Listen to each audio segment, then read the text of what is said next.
जय जय शङ्कर हर हर शङ्कर जय जय शङ्कर हर हर शङ्कर जय जय शङ्कर हर हर शङ्कर जय जय शङ्कर हर हर. அத்வைத்தம் தெய்வத்தின் குரல் 4ஆம் பாகம். போர் தீர்ந்து அமைதி காண. ஈஸ்வரன் அல்லது சகுண பிரம்மம். அந்த காரண வஸ்து என்ன? அதுதான் மாயா சக்தி. பிரம்மத்தை இப்படி பலவான ஜீவர்களாகவும் ஜகத்தாகவும் காட்டிக்கொண்டிருக்கும் சக்தி. தனக்கு அந்நியமாக எதுவுமே இல்லாத இருக்க முடியாத வஸ்துவே பிரம்மமாதலால் இந்த மாயா சக்தியும் அதற்கு வேறாக இருக்க முடியாததுதான். அப்படி இருந்துவிட்டால் பிரம்மமே எல்லாவற்றுக்கும் மூலாதாரம் என்பது பொய்யாகிவிடும். இதிலிருந்து தெரிவது என்னவென்றால், பிரம்மமே தான் மட்டுமாக எந்த தொடர்பும் இல்லாமல் இருப்பதோடு கூட தன்னுடைய மாயா சக்தி என்பதான ஒன்றிடம் தொடர்பு கொண்டார் போலவும் ஒரு நிலை இருக்கிறது. தான் மட்டுமாக தனித்திருப்பதே நிர்குண பிரம்மம் என்பது மாயையோடு கூடியிருக்கும் போது அதுவே சகுண பிரம்மம் எனப்படுகிறது. குணம் என்றால் பிரத்யேக லட்சணம், தனித்தன்மை என்பது எந்த குணமும் இல்லாத நிர்குணம். குணங்கள் உள்ளது சகுணம். ஈஸ்வரன் என்பது ஜகத் வியாபாரம் செய்கிற சகுண பிரம்மத்தை தான். ஒரே ஆத்மாவையே ஜகத்தில் படைக்கப்பட்டு ஆட்டி வைக்கப்படுபவனாக இருக்கும் போது ஜீவாத்மா என்றும், அப்படி படைத்து ஆட்டி வைக்கிற சகுண பிரம்மமான ஈஸ்வரனாக இருக்கும் போது பரமாத்மா என்றும் சொல்கிறோம். ஈஸ்வரனாக மாயா சக்தியுடன் கூடியுள்ள போது நிர்குண பிரம்மம் ஜகத்தை கல்பிக்கிறது என்றால் அப்போது இந்த ஈஸ்வரனை மகா மனஸ் என்று சொல்லலாம். அல்பமான ஜீவ மனஸ் இருக்கிறார் போல, காரியங்களை நடத்தி வைக்கிறார் போல, ஈஸ்வரனான பரமாத்மாவின் சிந்தனையிலேயே ஜகத் உண்டாகிறது. ஜகத் வியாபாரத்தை அவனே நடத்துகிறான் என்றால் மகா மனஸ் என்று சொல்லலாம் தானே. எல்லா ஜீவ மனஸ்களுக்கும் மூலமான மகா மனஸ் பரமாத்மா என்று சொல்லலாம். காஸ்மிக் மைண்ட் என்கிறார்களே அது. இந்த மனசுக்கும் நம்முடைய ஜீவ மனசுக்கும் உள்ள பெரிய வித்தியாசம், நம்முடைய மனசுக்கு ஆத்மாவை தெரிய முடியாது.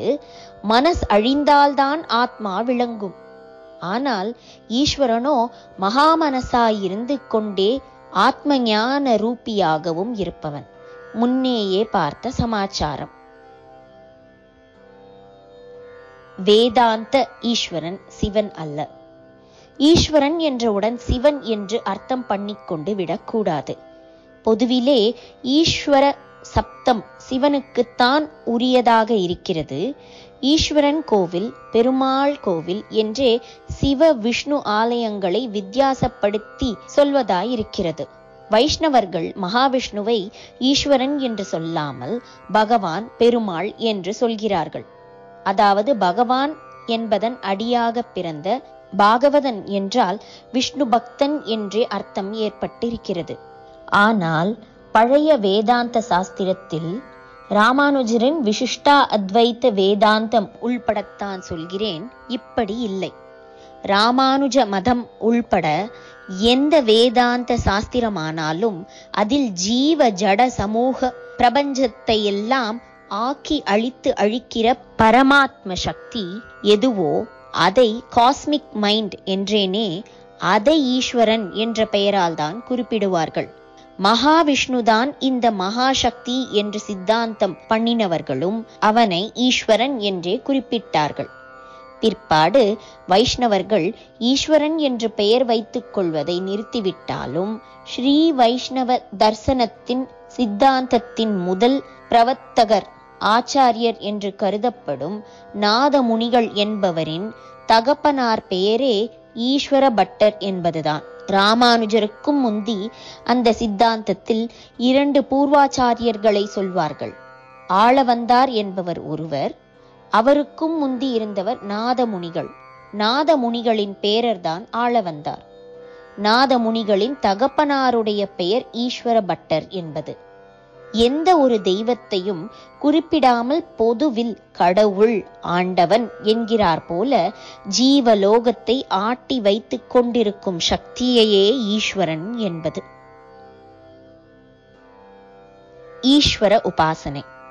ஆகவே ஜீவனின் இந்திரியம், மனஸ் ஆகியவற்றுக்கு அப்பால் ஆத்மா என்றே அத்வைத நூல்களில் பெரும்பாலும் சொல்லிக் கொண்டு போனாலும், ஜீவ மனசுக்கு மேலேயும் ஜகத் என்பது அடிபட்டு போய் எந்த காரியமும் நினைப்பும் இல்லாமல் இருக்கிற ஆத்மாவுக்கு கீழேயும் ஜகத்காரணமான ஜகத் வியாபாரத்தை நடத்துவதான ஒரு பரமாத்மா சக்தி இருக்கிறது.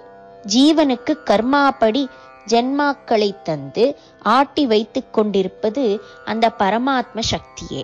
மனசானது அந்த பரமாத்மாவான மகாமனசை உபாசனை பண்ணின பின்தான் ஐகாக்கிரியம் அடைந்து ஒருமுகப்பட்டு அப்புறம் அதற்கும் ஆதாரமாக இருக்கும் ஆத்மாவிலே போய் கரைய முடியும். இப்படித்தான் ஆச்சாரியாள் பாதை போட்டு கொடுத்திருக்கிறார். மனஸ் சுத்தமாவதற்காக சாஸ்திரப்படியான கர்மாவை பண்ண வேண்டும். பலவற்றிலே சிதறிக்கொண்டிருக்கிற மனஸ் ஒருமுகப்படுவதற்காக தன்னை பண்ணின மனசான ஈஸ்வரனை உபாசிக்க வேண்டும்.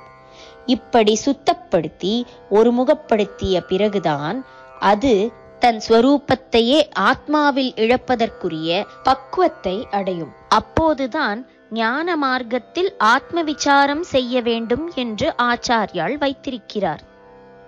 சின்ன மனஸ் அந்த பெரிய மனசை நினைத்து அதனிடம் பணிவோடு பக்தி பண்ணிக்கொண்டு நின்றால் அந்த பெரிய மனஸ் இதற்கு அனுகிரகம் செய்ய நினைக்கிறது.